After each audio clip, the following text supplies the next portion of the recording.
Nessa última parte, eu não vou usar slides. Eu queria usar um texto da Bíblia para chamar a atenção de algo que eu fui muito enriquecido com isso, e eu espero que você seja também, porque nos dá algumas perspectivas. À medida que eu falo de redenção, nós poderíamos ir para vários textos que são bons. Por exemplo, textos do Novo Testamento, como Colossenses 3, Efésios 6, falam da relação de trabalhador com o seu senhor e o senhor com o seu empregado e assim por diante. Tem muitas lições preciosas. Nós poderíamos pegar algumas outras lições presentes em outras passagens também, em histórias contadas por Jesus sobre trabalhadores. Mas eu queria focar nessa história do Antigo Testamento, que é uma história novelesca, mas que a gente consegue tirar poucas lições preciosas. E eu acho que é uma lição preciosa sobre trabalho com uma perspectiva bíblica aqui, tá? Então vamos usar a história de Esther como um exemplo. Não a única proposta, mas um exemplo do que seria trabalhar à luz da redenção. Ou com essa visão de criação, queda e redenção na sua mente. Tá? Então vamos gastar os primeiros minutos descrevendo o início dessa história para ela fazer sentido. Então atenção para alguns comentários gerais de Esther. Esther é uma história que se passa no finalzinho do Antigo Testamento, durante o reinado persa. O rei, chamado de Assuero, é identificado com Xerxes na história grega, contada por alguns historiadores gregos, e ele é um homem de muito poder e que se mostra muitíssimo arbitrário no seu poder. Por quê? Porque no primeiro capítulo, no início da história, ele está fazendo festa. Eu gosto de festa, tem muita festa em Esther. Daqui a pouco vocês vão entender. Muita festa, muito banquete. E aí, está fazendo festa, e nesse banquete, ele bebeu demais, e ele resolve mostrar a beleza da sua rainha Vasti para os homens lá presentes. Ela entende que não é um contexto prudente para estar lá, e ela se recusa. Ele fica irado, porque acabou de desobedecer uma ordem do grande e poderoso Assuero, o grande rei. Então ele resolve demovê-la da posição de rainha, assim, no ato, porque não poderia fazer isso com o nome dele. Mas aí no início do capítulo 2, os seus conselheiros começam a dizer assim: Assuero, não é bom você ficar sem rainha. A gente vai fazer o seguinte, vamos fazer um vestibular? Vamos chamar as moças do reino, e a gente faz o cursinho, porque eles ficaram 12 meses se preparando. Faz o cursinho, aí elas são alimentadas, bem tratadas, perfumadas, a gente cuida delas, e depois você escolhe. Quem passar em primeiro lugar ganha a vaga. Vamos fazer isso? E ele topa. Começa a ver a reunião das mulheres, e uma das escolhidas é a personagem principal, o personagem dessa história, que é Esther, cuidada pelo seu primo, provavelmente mais velho, que a assume como filha, porque ela é órfã, ela não tem pais. Então ela já vive uma vida sofrida, e é importante que eu destaque isso. Esther é uma moça de uma vida sofrida, ela vive no cativeiro, ela não vive na sua própria terra, ela não tem pais, foi criada pelo seu primo, e de repente ela é laçada para participar desse vestibular. E nessa situação, existem alguns perigos que podem acontecer. Ela pode ser desprezada e ficar para sempre lá no reino, como escrava, como uma espécie de concubina, que o rei poderia fazer o que quiser com ela, né? Ou ela poderia se tornar rainha, mas mesmo rainha, que seria a melhor das situações, ainda assim envolve transgressão da lei de Deus. Por quê? Porque Deus havia proibido no livro de Deuteronômio capítulo 7 que homens judeus não deveriam contrair núpcias com mulheres de outros reinos, para que não houvesse idolatria. Então, por razões espirituais é que Deus proibira isso. Pois bem, essa moça iria se casar, na melhor das hipóteses, se ela não fosse lançada como escrava e colocada no palácio para ficar para sempre lá, ela seria rainha, mas rainha envolvia casar-se com um homem que não temia o Senhor. Portanto, ela tem uma situação difícil, e Mordecai traz uma proposta. Mordecai, que é o primo que cuida dela, traz uma proposta que já é o início da dicotomia que eu falei no começo, na primeira parte. A dicotomia em Esther aparece no capítulo 2, versículo 10. Olha só. Lá diz assim: Esther não havia declarado o seu povo, nem a sua linhagem, pois Mordecai lhe ordenara que não o declarasse. Mordecai diz para ela assim: olha, não fale quem você é, de que povo você vem. O texto não explicita o porquê, mas a gente deduz que provavelmente, se ela falasse, ela não teria chances de ser bem tratada. Ela talvez tivesse alguns problemas. Agora, por que é importante eu destacar isso? Porque isso vai contrário a qualquer a situação de Daniel e dos seus amigos. Lembra que Daniel, Ananias, Misael e Azarias não só se posicionam, mas se colocam contra a dieta do rei, porque ela feriria a dieta judaica. Esther, no capítulo 2, não só não fala quem ela é, mas ela participa de banquetes regularmente, banquetes pagãos. O que eu quero chamar a sua atenção, que nem sempre é destacado, é que a Esther do começo do livro não é uma moça pura, perfeita, sem pecado, exemplar. Ela é uma mulher que ia participar de um vestibular um pouco sujo. Como é que você acha que o rei escolhia a mulher que lhe agradava? Ela é uma moça que estava sendo preparada para entrar num casamento que era contrário à lei de Deus. Ela estava sendo treinada a esconder a sua identidade e, portanto, participar de coisas que não eram lícitas, como, por exemplo, os banquetes pagãos que não seguiam as regras judaicas. O que isso mostra? Dicotomia. Esther continua judia, mas lá ela se porta como outra pessoa. O início de Esther é o típico exemplo de uma dicotomia entre a sua identidade e aquilo que ela faz enquanto faz parte do reino. Bem, a gente conhece a história, sabe que ela é eleita rainha. Não só é eleita rainha, mas Mordecai começa a ganhar a favor, porque ele descobre uma conspiração. E aí depois disso, você vê que Mordecai e Esther estão trabalhando juntos, Mordecai sempre preocupado, ia lá, sempre perto do palácio para saber como é que ela estava. Quer dizer, ele havia proposto para ela não revelar sua identidade. Aí você pergunta, mas espera aí, esse Mordecai aí parece que não está querendo o melhor para ela. Não, na cabeça dele, ele quer o melhor para ela. Ele quer que ela seja livre de maldades ou de desprezo e assim por diante. Ele faz como a maioria dos pais hoje em dia. A maioria dos chefes de família e algumas mulheres também que trabalham fora, normalmente trabalham e ralam, e ralam, e ralam, e quando alguém reclama do tipo, puxa, eu queria ver você mais em casa, eu falo assim, eu estou fazendo isso porque eu quero o melhor para a nossa família. Quando a gente fala assim, eu quero o melhor para a nossa família, normalmente nós estamos dizendo, eu quero ter dinheiro para poder colocar as crianças na escola, boa, para a gente poder tirar as nossas férias, para a gente poder trocar de carro, ou fazer a reforma na casa, ou comprar esse imóvel. Agora, você imagina o que não tem dinheiro, coitado, não pode dar o melhor para a família. A visão bíblica é bem diferente do que um pai de família dá de melhor à família. Um pai de família, na Escritura Sagrada, é aquele que ensina os seus filhos o temor do Senhor. Mas a gente pensa de maneira tão dicotômica e tão mundana às vezes, que a gente fala assim, quero dar o melhor para minha família. E a gente pensa em boa educação, em conforto, mas a gente não pensa em temor do Senhor. E esse é de graça, hein? O melhor da família é de graça. Tanto o pobre quanto o rico podem dar. Mas o pai pensa de maneira dicotomizada, mundana. E Mordecai tinha pensado assim, ele queria o melhor para Esther. Ele queria que ela tivesse as regalias e não mais voltasse à vida sofrida dela. É isso que ele queria. Então ele pensa de maneira dicotomizada e Esther também. Só que uma coisa acontece que vai mudar essa história. Surge um tal de Amã.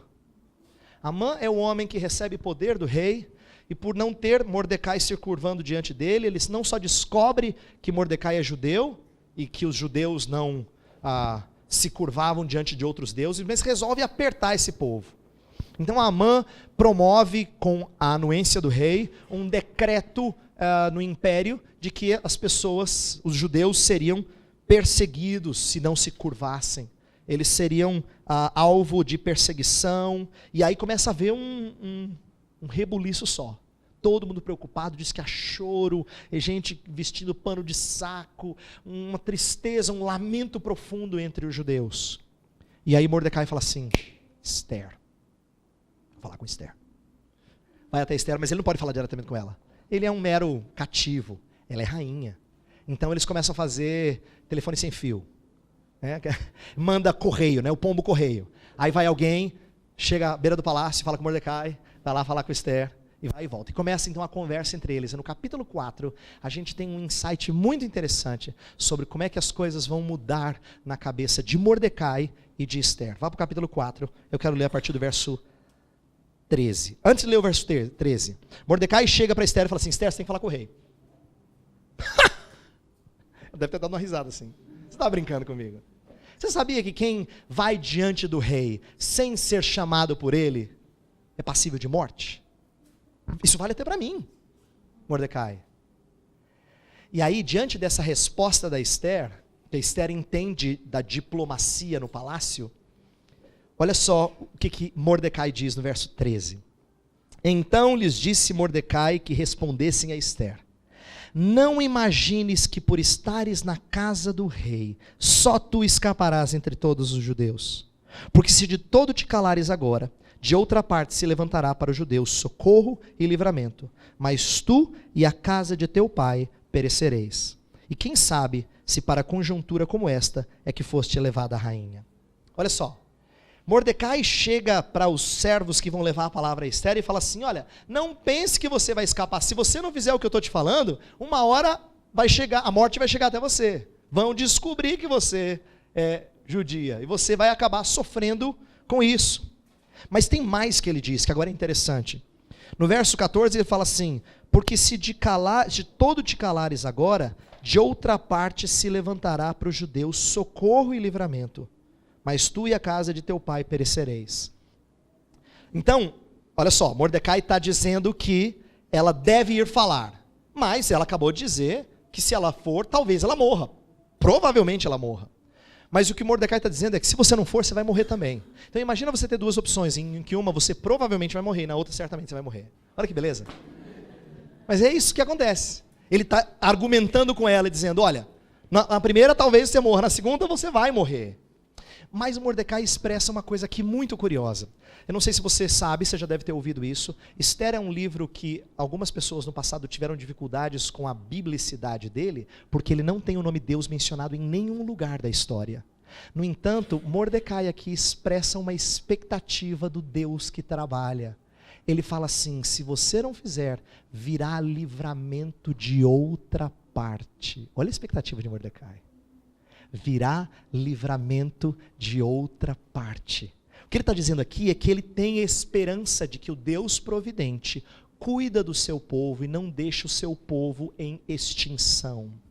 Existe aqui um senso de redenção, de que Deus usa pessoas para remir o seu povo, para preservar o seu povo. A gente chama isso em teologia de graça comum, quando Deus usa ímpios para o bem-estar do povo de Deus. E isso aqui a gente vê na história de Esther, quando Mordecai entende que livramento vai vir de algum jeito. Se Esther não for o instrumento de Deus, outra pessoa o será. Mas aí a última frase do verso 14, eu acho importante, e é essa que eu quero destacar.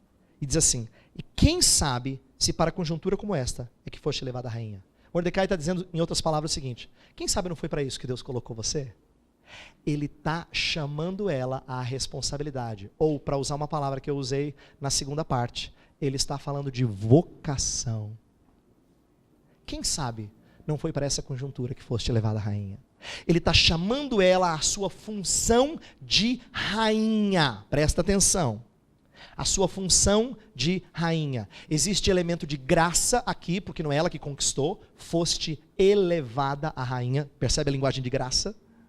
Mas você foi colocada aí, você tem que cumprir a sua função como rainha. Como rainha, você tem que trabalhar para o bem-estar das pessoas debaixo do seu reino. Então, atente para isso. E mais do que isso, o que Mordecai está chamando ela é a lembrar da sua identidade judaica, que ela tinha escondido durante um tempo, por sugestão dele. Ele percebe que agora não pode mais manter em sigilo. Ele percebe a necessidade de integrar quem você é com o que você faz. Fé e trabalho. Então, nessa hora, Esther é convocada, é vocacionada, por assim dizer, e a resposta dela está no versos 15 e 16. Então disse Esther que respondessem a Mordecai: Vai, ajunta todos os judeus que se acharem em Suzã, e jejuai por mim, e não comais. Nem bebais por 3 dias, nem de noite, nem de dia. Eu e as minhas servas também jejuaremos. Depois irei ter com o rei, ainda que é contra a lei. Se perecer, pereci. Olha só, eu falei para vocês que eu não estava desprezando quando a gente acopla atividades espirituais com trabalho. Esther é uma mulher que sabe que para enfrentar um mundo cheio de pecado, em que a queda manchou tanta coisa, principalmente fazendo homens maus, déspotas, ela precisa que o Senhor opere tremendo livramento. Então ela pede que haja jejum e lamento, súplica ao Deus dos céus. E ela fala, eu também vou fazer. Nós vamos ficar sem comer, sem beber 3 dias. Depois eu vou na presença do rei. E aí, o final da história, ou melhor, a história daí em diante, que eu não vou contar, eu só vou ilustrar, é estranha aos seus olhos. Sabe por que é estranha aos seus olhos? Sabe o que Esther faz? Ela dá banquete o tempo todo. Você fala, peraí, pastor, achei que o senhor ia falar do tipo assim, ela se tornou missionária. Ela falou de Jesus para aquele homem mau. Não, sabe o que ela fez? Ela fez o que era próprio de rainha. Ela fez banquetes para articular decisões políticas. Estranho, por mais estranho que pareça a você, Esther fez política. Você fala, não pastor, não frustra, a mensagem estava boa pastor, isso acabou com ela. Não, eu quero que você entenda que esse é o ponto. O que foi o chamado dela? Agir em conformidade com a posição em que Deus a havia colocado. Então, Esther, age em conformidade com a posição em que Deus te colocou. E ela faz isso. O resto da história de Esther, ela faz banquetes e planeja como livrar o povo de uma perseguição injusta. Por que eu quis contar essa história? E eu vou encerrar agora. Eu quis que vocês entendessem, apenas através de uma história que aos nossos olhos não parece ter qualquer coisa a ver com fé e trabalho, como Deus está mostrando a importância da gente integrar tudo na vida, pensar até as atividades mais corriqueiras à luz da cosmovisão cristã. Criação, queda e redenção não são coisas desconectadas do nosso trabalho durante a semana. Esther vai se mostrar ciente do Deus que criou o povo, o Deus que deixou que esse povo fosse para o cativeiro, queda, mas o Deus que quer remir esse povo, redenção. E ela vai agir dentro da sua posição, em conformidade com isso. Então ela é apenas um exemplo nas histórias bíblicas, nas passagens bíblicas, sobre como voltarmos a resgatar a nossa identidade à luz para dentro do trabalho, isto é, à luz das escrituras para dentro da atividade do trabalho. Minha oração é que você comece a pensar nessas coisas. Eu não tenho a expectativa de que minha palavra hoje tenha mudado você radicalmente. Eu tento ser bastante modesto em esperar apenas que você tenha entendido. Agora eu vou aguardar para o suco de maracujá baixar. E se você começar a pensar nessas coisas, isso vai acontecer. Se você começar a ponderar sobre elas, a meditar sobre elas, a conversar com outros crentes sobre elas, eu creio que algumas coisas vão começar a fazer sentido e você pode mudar não só suas atividades profissionais, mas inclusive como outros ao seu redor têm trabalhado ou têm olhado para trabalho. Quero orar e depois eu vou retornar a palavra para o Ronaldo. Senhor Deus, nós temos diante de nós um desafio tremendo, de sermos trabalhadores conforme os padrões da Tua palavra. A razão desse ser um desafio tremendo é porque nós não ouvimos muito a esse respeito. E também nós vivemos num mundo mau que não trabalha conforme as Tuas ordenanças. Portanto, temos muitos desafios e pouca instrução e pouca orientação. A nossa oração nessa manhã é que o Senhor abençoe os que ouviram essa palavra, de tal forma que não só compreendam o que foi dito, mas meditem sobre o que foi dito, de tal forma que produzam ainda mais conexões e ideias e aplicações dessa cosmovisão cristã aplicada ao trabalho. Senhor, há pessoas de várias profissões aqui presentes, com contextos diferentes. O Senhor pode usar cada um dentro da sua área, ensinando outros crentes como pensar o que faz à luz do que nós somos. Pedimos isso, porque porque essa é uma coisa difícil aos nossos olhos. Mas nós podemos isso com a tua ajuda, com o teu auxílio. Rogamos essas coisas no nome de Jesus. Amém.